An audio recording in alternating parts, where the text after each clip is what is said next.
Yo, I for real heard you got married to a golden retriever human hybrid. Is that true? Like my grandma used to say, anything goes in the pod. This is Nothing Gained Nothing ventured. with Allison. And Virgil.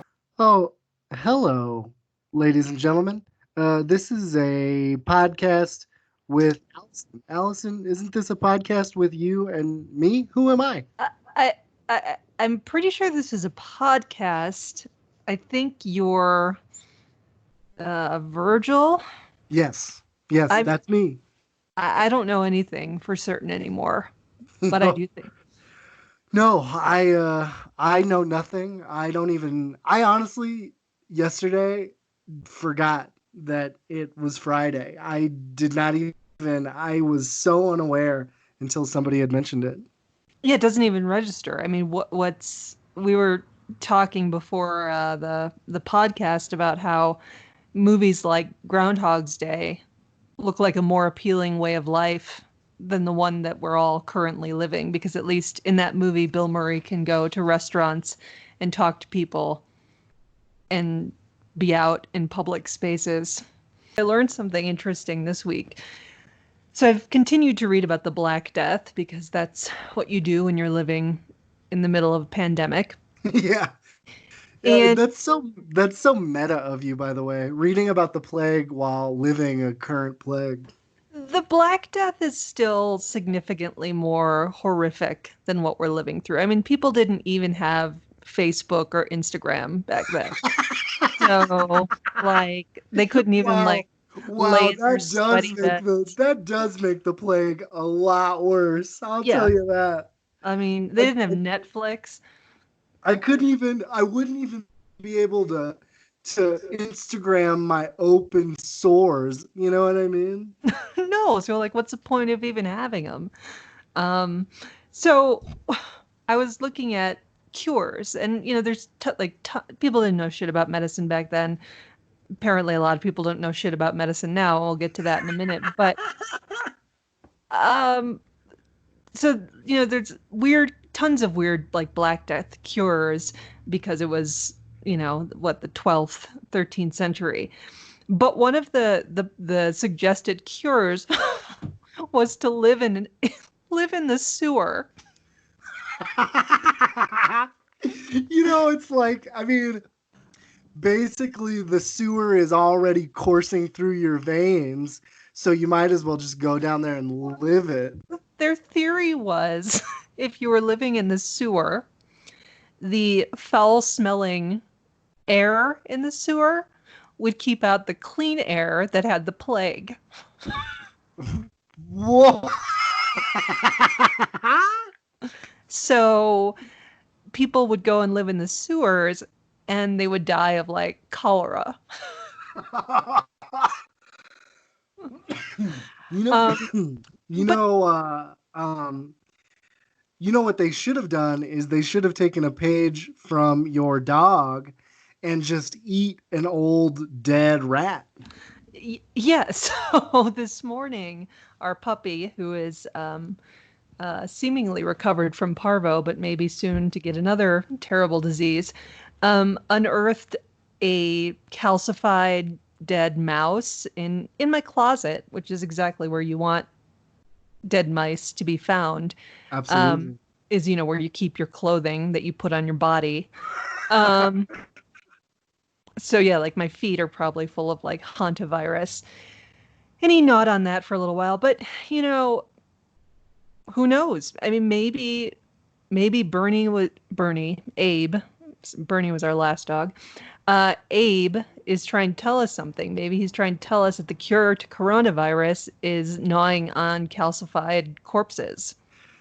Hey, don't put that out. Do not put that out into the blogosphere, the internet, okay? Go find a mouse. Because by tomorrow, Trump's going to be getting up on stage and he's going to be like, look, okay, I found out some very clear information.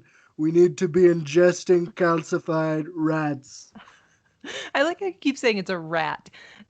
There was no rat in my closet. Rat and mouse, two very different things, and they have two very different connotations, and I don't want the connotation of a rat in my closet.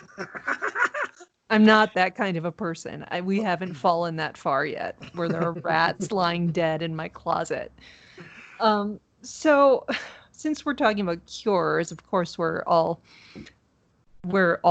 two of us, alluding to the shocking news that hydroxychloroquine does not work. Wow. There are no benefits, and in fact, it caused more deaths. Wow, that's so strange that a fucking guy like Donald Trump doesn't know shit about health. No, I'm shocked. I thought for sure that was going to work. But then this week he took it up a notch. Yeah, he did. He really let the crazy flow free from his mouth. He did. Yes, he did. And I would guess that most of our listeners follow the news to, various extents, but I'm certain most all of you have seen the now viral clip of Dr. Birx trying to self-immolate as she listened to Donald Trump talk about potential cures.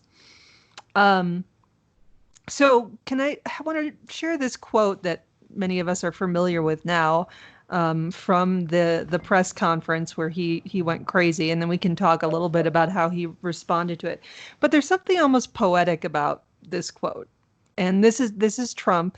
These are his words on, what was that, Thursday, Virgil? Yeah, I believe it was Thursday. Okay. So this is what Trump said. So, and I'm going to read it kind of like a poet, because I want the beauty of this to be, to be clear. Okay. Please let the wordsmith that is Donald Trump shine through here. I'm going to read this in verse. Please. Suppose we hit the body with a tremendous, whether it's ultraviolet or just very powerful light. And I think you said it hasn't been checked, and you're going to test it. Suppose you can bring light inside the body. And then I see the disinfectant where it knocks out in 1 minute. Is there a way we can do something like that by injection inside, or almost a cleaning? It would be interesting to check that. I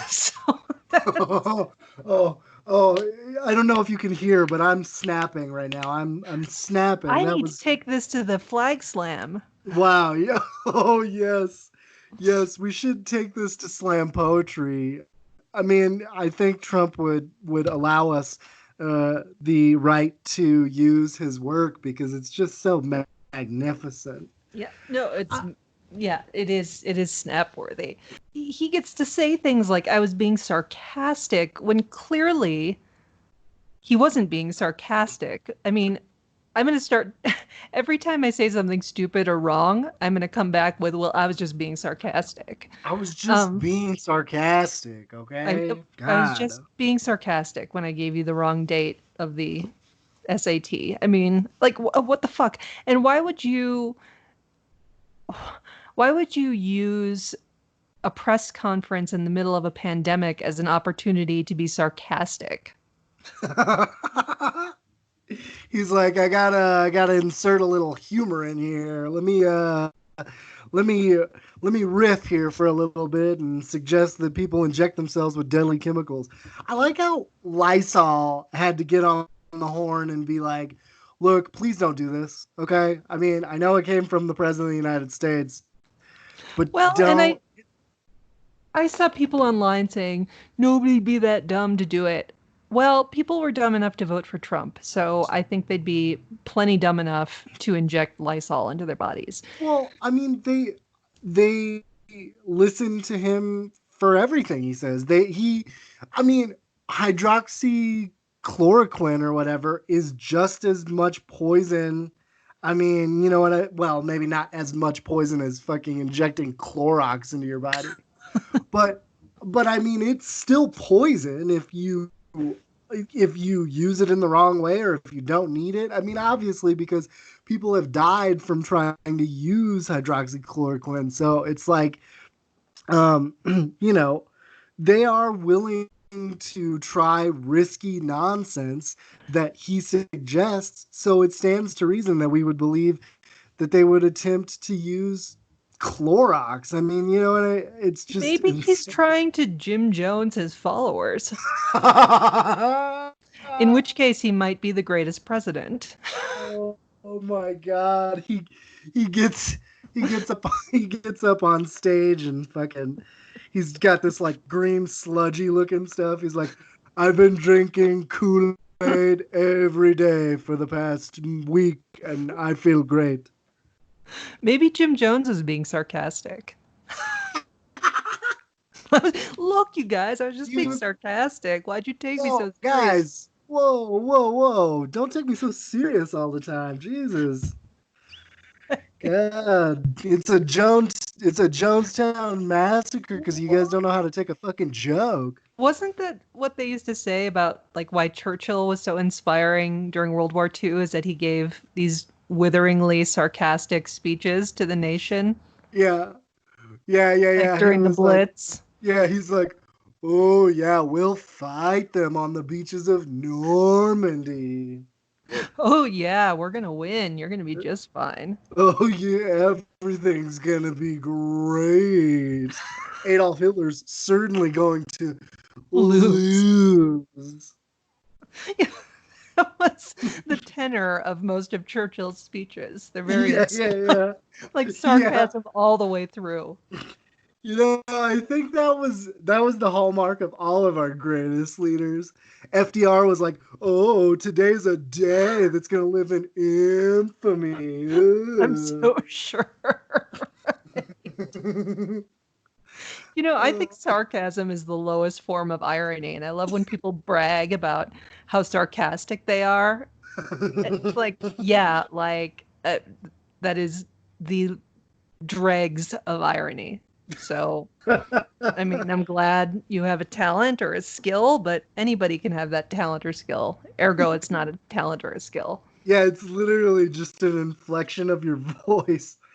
Oh my God. Right. I can change, the cadence in my voice. Well. Yeah. Oh, Abraham Lincoln was like, 407 years ago. Oh, Jesus Christ. So glad we have that man to comfort us in this time of grave need.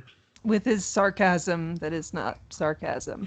That dude has never been sarcastic about anything he's said as president. There's not a hint of sarcasm. And why would you be sarcastic now? Like, why at this point? Like, the virus is gonna kill us all. Like, right. It's like that SpongeBob meme.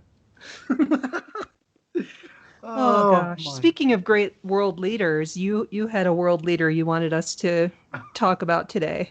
Our other supreme leader with the fucking the second most terrible haircut in the world of all world leaders. Kim Jong-un died last week or this week. Did he die? Do we know this? He died. I'm pretty sure. Wait, are we? I don't know that we're certain about this. Are we not certain about this? Oh, I was pretty sure he died. I mean, he probably is dead, but I don't think there's been any confirmation. Yeah, I mean, well, there's never gonna be any confirmation. I'm pretty sure they're still saying that Kim Jong-il is still alive somehow. Oh no, I think they said that he like went to outer space or something. Yeah. He's like, Kim Jong-il is now the supreme leader of the moon. Right. But yeah, I mean, and I just wonder, like, if he is dead, I wonder if they're just going to be like weekend at burning him for like the next 2 decades. They kind of did that with Pope John Paul when he died. No, did they really? Well, I mean, they weren't like shady about whether or not he was dead, but they and I remember finding it very disturbing, and maybe they always do this for dead popes. But they like had his body just hanging out in the hot sun at the Vatican for like days, and they were like wheeling it around, and it was clearly, if it was embalmed, it wasn't thoroughly and thoughtfully embalmed. It was bad. Oh, Bad scene. God. Just like a package of ground beef just chilling out in the sun for a couple of days. But that wasn't, I guess they weren't like trying to puppet him or pretend that he was still alive. Yeah, I wonder if they're gonna get the old puppet strings out and start dancing Kim Jong-un around on a balcony or something. With Dennis Rodman. Hey, I wonder. Oh, I bet Dennis Rodman's so sad. Well, yeah, they were like BFFs. I think they had exchanged lockets and everything. Kim Jong-un was quite young to have a coronary. However, yeah, I know, but the guy was shaped like a beach ball. Yes, he was not in good physical condition. But I mean, here's the thing that I just don't understand is neither is Trump, and True. like Mitch McConnell is also like 185 years old and has the body of a deflated beach ball. So I just don't understand how these men live. I seriously think they're getting like blood transfusions or something. Dick Cheney. I mean, yeah. See, I mean, he's had seriously. like 42 heart attacks. God, I mean, Christian Bale almost died trying to be as disgusting as fucking. I know, but Dick Cheney like was able to get a robot heart or something. Yeah, I mean that guy's like 80% fucking recycled car parts by now. He really is. He just needs going to Jiffy Lube when his heart. he's like, oil me up, boys. Right. God, can you imagine that? I mean, the most dangerous role of Christian Bale's life was trying to emulate Dick Cheney. He's like, for the last 6 months, I've eaten nothing but bacon and pork rinds. Oh, fuck. Yeah, Christian Bale in that movie is pretty unrecognizable. Dog, stop. What was I gonna say? I like how he stopped. That's all you had to. You were just like, look, stop what you're doing now. It's very forceful. He was like, I'm sorry, ma'am. I did not know I was inconveniencing you. That's how you train a dog. You treat them with respect, dignity. Respect and dignity. Even as you're prizing a calcified mouse corpse from their jaws. I had a dog. I dare say, Abraham, drop that calcified mouse now. It works. It works if you talk to them like a British Victorian era psychiatrist. It works really well. I had a dog when I was living in Chicago many years ago. I had to rehome the dog because he was something else. And one day I was walking him. It wasn't even day. It was nighttime, and somebody had thrown a ham shank in the curb by the side of the road. And the dog picked it up. And so I'm like, in the middle of the road at night, fighting with this cattle dog for a ham shank. But my question about that, when I think back on that moment, it must have been a low point in my life because it's emblazoned on my memory. Who would throw it in the 21st century? Who would throw a ham shank in the street? I don't know. Like what? Like we're dumping our garbage out the windows now? Yeah, I guess we're going back to the plague era. Just throw it in the street. I wonder if we're gonna get to that point. We're like dumping our. Well, I don't know what we'd be dumping. I guess just food, scraps of food in the street. Food waste. What if garbage pickup had to stop? Now that would be something. Where does all that fucking garbage go? Do Do you ever think about that? Like, where does it go? They're probably dumping it in the Grand Canyon or some shit. Oh, finally putting that thing to good use. I found that fascinating when I moved out here to learn that the reason they don't let people bring water into the Grand Canyon Park is because fucking people would just chuck their water bottles into the canyon. I swear to God, this people have no respect for anything. I mean, we'll shit on anything. I swear to God, like literally and figuratively. We just do not care. Like, how do you?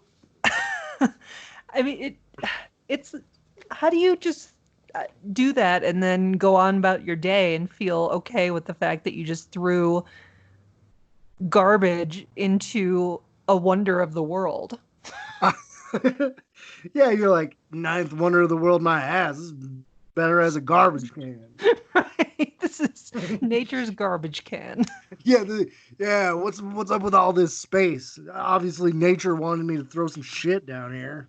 Right. God, I swear, man, it's just so like, and with all these, we haven't even talked about the fucking dumb protests. It's like, Oh God. it's like, honestly, it's like people are protesting for their right to be shitty again. You know what I mean? It's like, look, I've had to like give the earth a break for the last month, and I don't fucking like it. Well, and some of the people at those protests had signs. They're just shameless signs that said, "I need a haircut." Yeah. I'm like, bro, trust me. And A haircut is it's not going to help whatever's wrong with you. Let me tell you that right now. Let's get that off the top. and then there was crazy like anti-Semitic shit in some of those protests. What is with white people's obsession with bringing Nazi flags and fucking Confederate flags to everything? What the fuck did Robert E. Lee have to do with the coronavirus? Okay, like Robert E. Lee wouldn't have shut it all down. yeah, no, he wouldn't. He would have burned it just down. Yeah, he'd have burned it down. He'd have lost the country to Canada. We'd be an annex of Canada by now. Right. No, I don't get that. I need to think of like some really obscure war that had a special flag, like the War of the Roses or something, and start showing up to all public events carrying it. Like people are like, what's the reference? You're like, think about it, okay? I mean, I think people would be offended, at least the people I associate with, if I brought like a Crusades flag to an event. Oh my God. Think about it. I mean, it's like, what are you protesting for? You're protesting what? Your right to die at work instead of dying at home? Like, although at this point, I think I'd rather just drop dead at work than on my couch. I'm sick of it. Jesus Christ. Just take the wheel and fucking get it over with. Seriously. But yeah, I don't know, man. I just don't get it. It's like, and I swear, they bring that fucking Confederate flag to everything. Everything. Why are there still so many of these fucking flags in print? Like, there is, I guess, there are people who argue foolishly that it's about heritage. There is no artifact of my heritage that I care about as much as some of these fuckers care about the Confederate flag. Jesus Christ. There is nothing I cherish of my heritage, whether it's my family heritage or my ancestral heritage, that that I am that obsessed with. And I mean, it's like, is that the only particular part of Southern heritage that you can focus on? Like, can't you just make a flag with a glass of sweet tea imprinted on it or something? I was Like gonna say, or like a glass of grits, but of course, then a you're glass of grits. a then again, glass of buttered grits. nothing more refreshing on a hot southern day than a glass of buttered grit. I tell you what, after a long, hard day working in the fields, I like to come back to my veranda, pour me a nice tall glass of buttered grits. Nothing like it. Oh, Quenches the God. thirst. No, hey, nothing quenches the thirst like watery oatmeal soaked in butter. It's almost too refreshing. This podcast is brought to you by grits. Pour yourself a glass. Pour yourself a glass of grits. You could tell I'm not from the South. That I would even say something like a glass of grits. I was like, what? Who thinks of putting putting grits in glasses? Oh. But no, if they put grits or sweet tea on their flag, then they'd be acknowledging the contributions of African Americans to what's become known as Southern cuisine. Oh yeah, that's true. They'd have to contend with the fact that almost all of Southern gastronomy comes from like old slave traditions. Right. And I'm guessing they're not at that level of cultural sensitivity when they're carrying that flag around. Isn't that shitty that like the only thing they can attach themselves to is like the shittiest part of their whole history? The part where they lost a war that was intended to divide the country in half. Yeah. Oh my God. It'd be like me, like constantly, I don't know, wearing a t-shirt that had the dad was diagnosed with stage 4 cancer on it. Like, why would I want to affix myself to that? And I think that's part of the reason people keep it up. It's 2020 and people are still carrying Confederate flags, is that it does trigger a really strong emotional response in Americans of all walks of life. Sure. If that's the case, then just print out a flag with a picture of you murdering a baby on it or something. I don't know. Well, but here's the thing. Like, when I see that on somebody's bumper sticker, I feel a sense of like uneasiness or fear. Like, I'm afraid of that person. And I think they know that, and that is empowering. Yeah. That there's a certain segment of the population who has a fear response to that image. Well, and I suppose if they had a bumper sticker of themselves murdering a baby, I'd also have a fear response. You see what I'm saying? You see what I'm saying? It accomplishes the same goal. You know what I mean? It seems like something, I don't know. It seems like something Juggalos would have on their car. Oh my God. I'm surprised Juggalos don't like paint the Confederate flag on their face. Oh. Like that's their face makeup. Has everybody checked in on their local Juggalo? I mean, they're not having any they've gathering. Gotta really be struggling at this time. You're sitting in your house, painted up in clown makeup, drinking Faygo.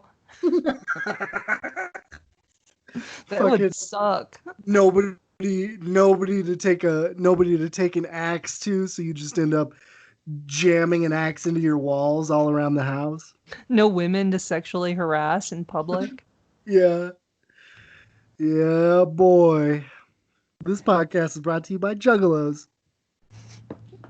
If you like, I don't even know what Juggalos do. They get together in fields and look, drink it's a too family, much. Okay, Allison, it's a family. You just wouldn't understand.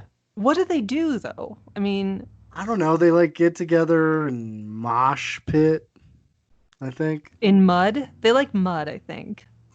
Are they big fans of mud? How do they Yeah. feel about tall glasses of grits? I think they prefer tall glasses of Fago. I think that is the drink of. What is Fago, by the way? What is that? Uh, I'm not even sure. Well, let me give it a quick Google. Some of our listeners are probably thinking we're complete noobs. Well, I was not a juggalo. All right, Fago. I think it's a soda. Okay. Um, I don't think it has alcohol in it, but I'm guessing from what I do know of juggalos that they put alcohol in it. Oh, Yeah, I mean, it's soda. It's soda. you'd have to help yourself forget that you're a juggalo. And there there are many different flavors. It's Oh, made in oh yeah. Michigan. I think it's a Michigan thing. There are tons of flavors like liquid rage and sexual harassment. Right. Yeah, I don't know what juggalos do, and I don't know, and I guess I don't even care how juggalos are faring during this pandemic. Look, guys, if you've got some spare time, check on your local juggalo because they're not okay. They've never been okay. Yeah, So yeah. We should have always been checking on them from the very beginning. right. The minute your teen shows signs of being a juggalo, you have to intervene immediately. Immediately before they start eating gross foods and. Do teens become juggalos anymore? Like, is ICP a thing? I don't know. If you're a youth and you listen to this podcast, maybe let us know in the comments if ICP chime in. is still... Chime in with your expert knowledge of juggalos. Speaking of gross food, one of the things I wanted to talk about was Chipotle last week settled out of court for like $25 million because for the last decade they've just basically been serving you poop on a plate and jamming it into a burrito that's also jammed with rice. Well, yeah, when you told me about this, I thought initially they were getting slapped with a class action because they were serving rice in burritos. That is the grossest fucking thing. Why do you need rice in a burrito? Who the fuck? I swear to God, it's like, I swear, I said earlier, it's like stuffing toast inside of a baguette. Like, what the fuck? It's just a different texture of the same thing. It's gross. Now, when you say serving poop, elaborate. Well, yeah, I mean, it's not much of an elaboration. They've had like a series of incidents of widespread salmonella and like just bacterial problems with all of their food because they haven't been keeping it up to health code standards, and people have been getting sick all over the place. And so like a bunch of people got together and sued because they had been told over and over and over that they need to get their shit together, and they just refused. Well, I mean, does anyone eat at Chipotle? I guess it's like the same shit with Papa John's. I'm like, do people actually eat at Papa John's, or like what's going on there? Yeah, I don't know how they stay in business. Papa John's goes on to live, and Blockbuster is closed. Life is unfair. Yeah, life just isn't fair. You know what I mean? No. People would rather have cheese and pepperoni stacked on a yoga mat than fucking go. You know, I miss like video stores like Blockbuster and shit. Oh, totally. Remember, did you ever like when you were younger like just go and like go on a Friday night and just hang out and like read all of the different types of movies and stuff? Well, yeah, and one of my best friends in high school worked at a video store in the suburb where I grew up, and it was called Thumbs Up Video. Okay. And my friends and I, my deviant friends and I, that was a regular hangout spot. Like when she was about to get off work, we'd come about an hour before she was ready to clock out because she usually had the closing shift on the weekends. Okay. And we would just roam the store and look at all the videos. And there was of course, the curtained off room, which was the porno room. So we'd go in the porno room and, laugh our asses off at all of the crazy titles of the porn. And what was weird was that back then, so this is, the early mid 90s, there was with stores like that, there was no privacy. So my friend would like tell us like which dad had rented which porn or which neighbor had rented which weird ass movie, because you just had access to all that stuff. Those days are gone. Those days are gone. I can no longer know what my community members are, which is good, because even at 16, 17, I didn't want to know. Yeah. Yikes. Definitely don't want to know now. But yeah, you definitely didn't want to look into what Pastor Dave had been fucking ordering from the local video shop. those were good times, though. Those were good times.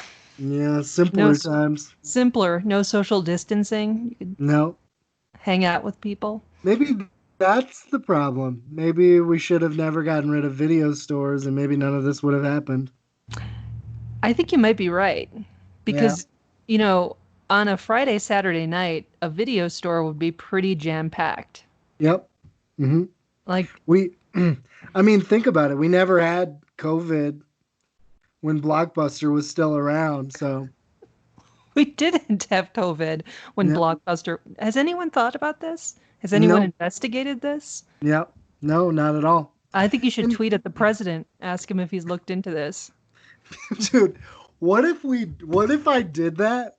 And what if he forced a bailout for Blockbuster? And then, this is a man who's trying to bring back coal. So, why not bring back Blockbuster? Hey, it's basically the same shit. I bet you they'd give you a deal where if you went and rented like 3 videos, they'd give you a small bag of coal with it. Bringing back Blockbuster would involve the same logic as him trying to bring back coal. Like, we're sitting here saying, well, no, like I can stream everything like from my couch. I don't have to leave the house. And then, big Blockbuster is saying, no, but you can put clothes on and leave your house and come to our shitty ass store.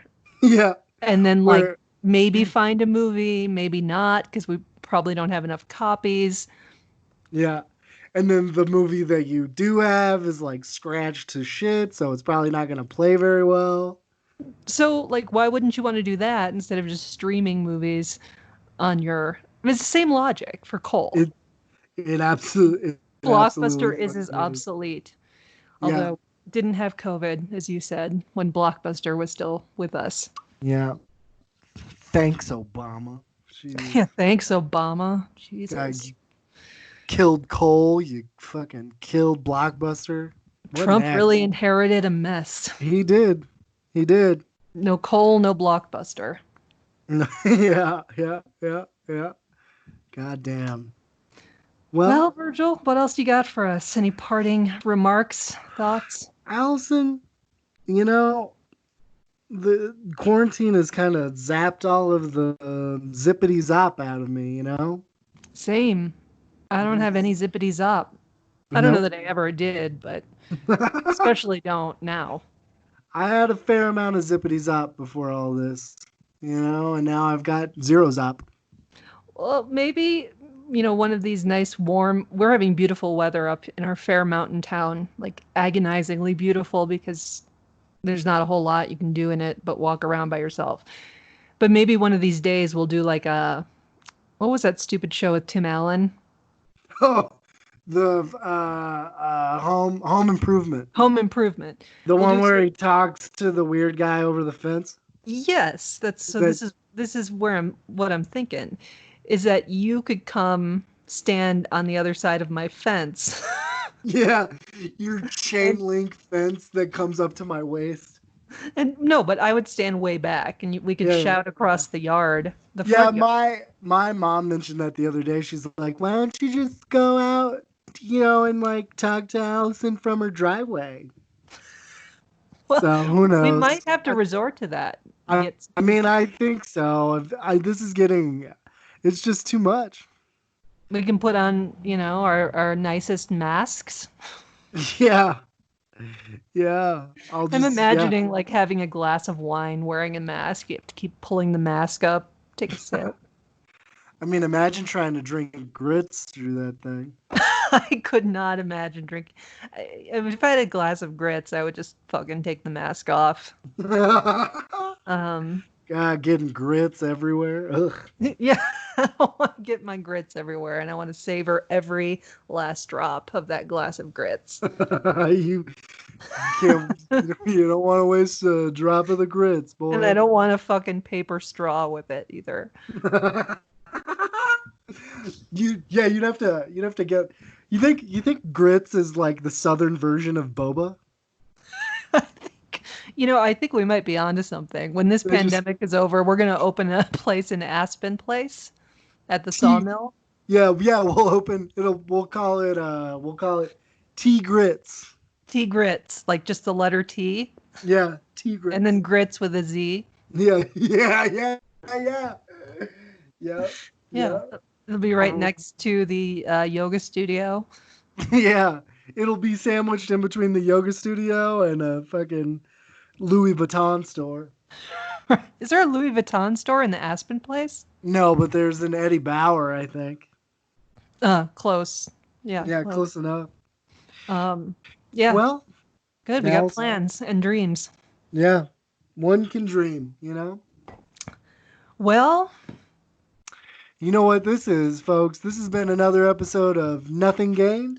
Nothing Ventured. With Allison. And Virgil. Bye.